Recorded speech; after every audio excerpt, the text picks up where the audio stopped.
E se as histórias que a gente conta e os símbolos que a gente usa não fossem só ferramentas de comunicação? E se eles fossem, na verdade, a própria arquitetura da realidade? Bem, é exatamente aqui que a gente entra, na camada da semântica.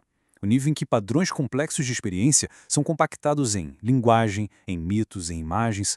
Aqui, a realidade não é algo que a gente simplesmente observa. É algo que, de certa forma, nós cocriamos, ativamente, através das histórias que contamos.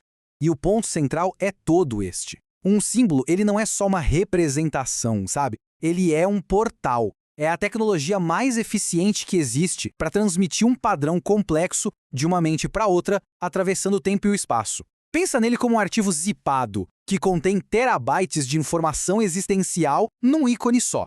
Normalmente, a gente pensa nas palavras como se fossem umas etiquetas que colocamos nas coisas. Mesa, cadeira, céu. Mas essa visão é muito superficial. Nesta camada, a linguagem vai muito além da descrição. Ela se torna quase um código-fonte, uma ferramenta que molda e organiza ativamente a nossa percepção do mundo.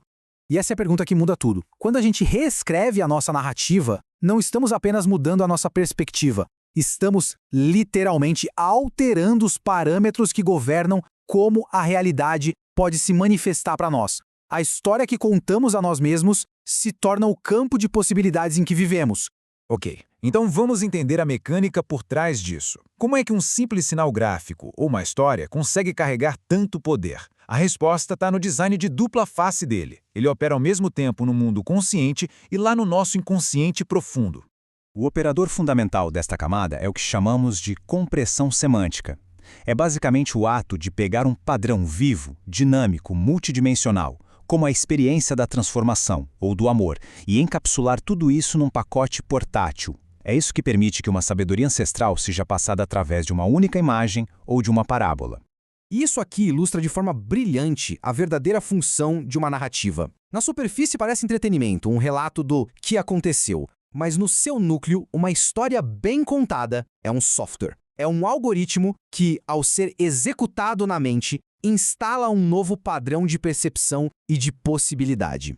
É aqui que as coisas ficam realmente interessantes. Os símbolos, eles têm um paradoxo fascinante. Eles são, ao mesmo tempo, completamente arbitrários e profundamente universais. E é nessa tensão que mora o poder deles de transformar a consciência. O que a gente vê aqui?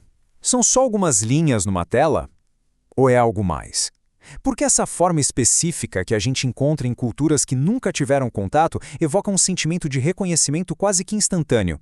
Porque ele opera em duas realidades ao mesmo tempo. Como uma marca arbitrária, o significado dele é aprendido culturalmente. Mas como um portal, ele toca num padrão arquetípico que já existe na psique humana. Ele não nos dá um significado novo, ele desperta um significado que já estava lá adormecido.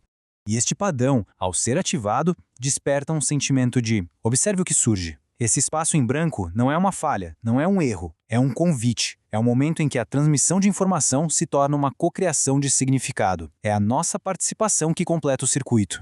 E quando a gente combina esses símbolos numa sequência, o que emerge é o sistema operacional mais poderoso que existe, a narrativa arquetípica. É o software que roda em segundo plano, estruturando toda a jornada da vida. O monomito, a famosa jornada do herói, isso não é só uma fórmula para filme de Hollywood, não. É um verdadeiro algoritmo universal para transformação. É um mapa que nos mostra como o sistema, seja uma pessoa ou uma cultura inteira, viaja de um estado de ordem para outro, um estado mais complexo e elevado. Cada passo dessa jornada representa uma fase-chave na integração de um novo padrão na nossa realidade. E olha que interessante, a própria estrutura desta nossa exploração reflete essa jornada. Houve um chamado para ver a linguagem de outra forma, a gente cruzou um limiar para entender a mecânica dela, enfrentamos um paradoxo e agora estamos nos aproximando do retorno, trazendo uma nova compreensão para aplicar no dia a dia. Porque, teoria sem prática fica incompleta. O objetivo de entender essa camada não é só o conhecimento intelectual, é a ativação consciente do próprio mito. Como podemos usar essa tecnologia para instanciar novos padrões nas nossas vidas? O exercício é bem simples, na verdade. Primeiro, definir com clareza o padrão que se quer incorporar. Não um resultado, mas um modo de ser, como presença criativa consistente. Segundo, identificar o símbolo que melhor encapsula essa intenção. E terceiro, construir uma pequena narrativa em torno dele. Qual é a jornada desse símbolo na vida de alguém? onde ele está agora e para onde está indo. Isso nos leva de volta à ideia central. A maestria nesta camada não está em ficar correndo atrás de resultados externos, o que só gera atrito. Está em incorporar e se tornar o padrão que torna aquele resultado inevitável. É um processo que acontece de dentro para fora, de forma fluida. Então, para a gente fechar, a pergunta fundamental não é apenas o que se quer, mas sim que história está sendo vivida neste exato momento. Porque essa narrativa, seja ela consciente ou não, é o feitiço mais poderoso que se pode lançar, definindo os limites e as possibilidades do nosso mundo.